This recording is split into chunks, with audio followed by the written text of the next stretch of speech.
Hello guys, welcome back my solution. इस tutorial में हमारे पास पहला क्वेश्चन है 125 की पावर -2/3 और दूसरा क्वेश्चन है रूट 125 की पावर -2/3। यहाँ पे हम रूट, माइनस और पावर को सीखेंगे, तो प्लीज़ वीडियो में एंड तक बने रहिएगा। चलिए स्टार्ट करते हैं। पहले क्वेश्चन को हम सॉल्व करते हैं। इसका हम लिख लेते हैं सॉल्यूशन। यहाँ से देखिएगा 125 की पावर -2/3 है। इसको सॉल्व करने के लिए जो 125 है हमारा, इसको हम फैक्टर में तोड़ेंगे, क्योंकि 125 को हम लिख सकते हैं 5 गुणा 5 गुणा 5। 5 पंजे 25 पंजे 125। इसको लिखा जा सकता है 5 की पावर 3।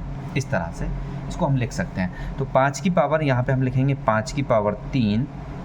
अब इसकी जो पावर है वो कितनी है, ये तो सिर्फ हमने 5 की पावर 3 इसकी जगह पे लिखा है। इसकी पावर है -2/3। इस तरह से इसको लिख लेंगे। आगे इसको 5 की पावर 3 गुणा ये जो पावर है वो 2/3, यानी कि माइनस की इसके साथ में गुणा हो जाएगी। अब यहाँ से देखिएगा ये जो 3 है, इस 3 को इससे हम काट सकते हैं, बराबर फिर 5 की पावर -2 सिर्फ बचेगा और यहाँ पे कुछ भी नहीं बचा है। इसके लिए हम इक्वल टू ये जो 5 है, 5 की पावर -2 है, इसको 1/5 की पावर -2 लिखा जा सकता है। क्योंकि देखिएगा अगर किसी की भी पावर, मान लीजिएगा a की पावर -2 है, तो इसको 1/a की पावर 2 लिखा जा सकता है। इस तरह से हम उसको लिख सकते हैं, क्योंकि अंश हर में और हर अंश में बदल जाता है पावर, जब प्लस से माइनस और माइनस से प्लस में चेंज होती है। ठीक है, इस तरह से अभी हम इसको और आगे सॉल्व करेंगे। तो इक्वल टू, अब देखिएगा नहीं, ये जो पावर है माइनस से प्लस में बदल जाएगी, तो ये पावर हमारी प्लस में रहेगी, माइनस में नहीं रहेगी। तो अब हम इसको लिख सकते हैं 5 की पावर 2 को, यानी कि 1/5 गुणा 5, यानी कि बराबर इसको लिखा जा सकता है 1/25। यही हमारा इसका आंसर होगा यहाँ से। अभी हम सेकंड क्वेश्चन देखेंगे। सेकंड भी हमारा कुछ इसी तरह से है, बस उसमें रूट लगा हुआ है। इसको हम सॉल्व करेंगे। इसको सॉल्व करने के लिए देखिएगा ये जो रूट है, इसमें सबसे पहले हम इस रूट को हटा लेंगे। तो किसी भी हम जब रूट को हटाते हैं तो रूट की अगर कोई भी पावर नहीं है तो वहाँ पे ऑलरेडी 2 पावर होती है। जैसे इसको देखिएगा, थोड़ा सा समझ लेते हैं।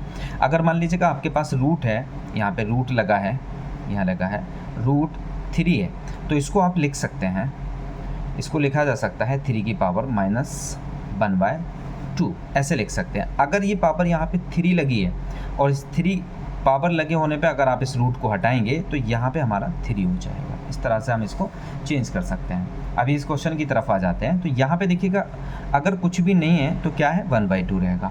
तो 125 की पावर हम क्या लिख सकते हैं, 1/2। हमने सिर्फ रूट 125 की जगह पर 125 की पावर 1/2 यहाँ पे लिख लिया। अब हम एक और ब्रैकेट लगाएंगे यहाँ पे, ये इस, क्योंकि ये ऑल ओवर पावर भी है ना हमारे पास, -2/3 ये पावर है हमारे पास। अब आगे देखते हैं। इस तरह से अगर हमारे पास घातें होती हैं तो उनकी आपस में गुणा हो जाती है। तो 125 की पावर कितना हो जाएगा, 1/2 गुणा -2/3। इस तरह से घातों की गुणा हो जाएगी। अब हम क्या करेंगे, इसमें ये जो घातें हैं हमारे पास, यहाँ से देखिएगा इस 2 से ये 2 कट जाएगा। तो अभी हमारे पास जो बचेगा यहाँ पे वो 125 की पावर कितना बचेगा, -1/3, -1/3 यहाँ पे बचेगा। और इस 125 को लिखा जा सकता है 5 गुणा 5 गुणा 5, यानी कि जो मैंने अभी पिछले क्वेश्चन में बताया था, यानी कि 5 की पावर 3, और ये गुणा में पावर कितनी है, -1/3, और इस 3 से ये 3 हमारा कट जाएगा। तो यहाँ पे 5 की पावर माइनस सिर्फ 1 बचेगा। तो इक्वल टू ये बचेगा हमारा 5 की पावर -1, 5 की पावर -1, और इसको लिखा जा सकता है 1/5। यही हमारा इसका आंसर होगा। आई होप आपको वीडियो पसंद आया होगा। अगर वीडियो पसंद आया तो वीडियो को लाइक एंड शेयर कीजिएगा। Thank you.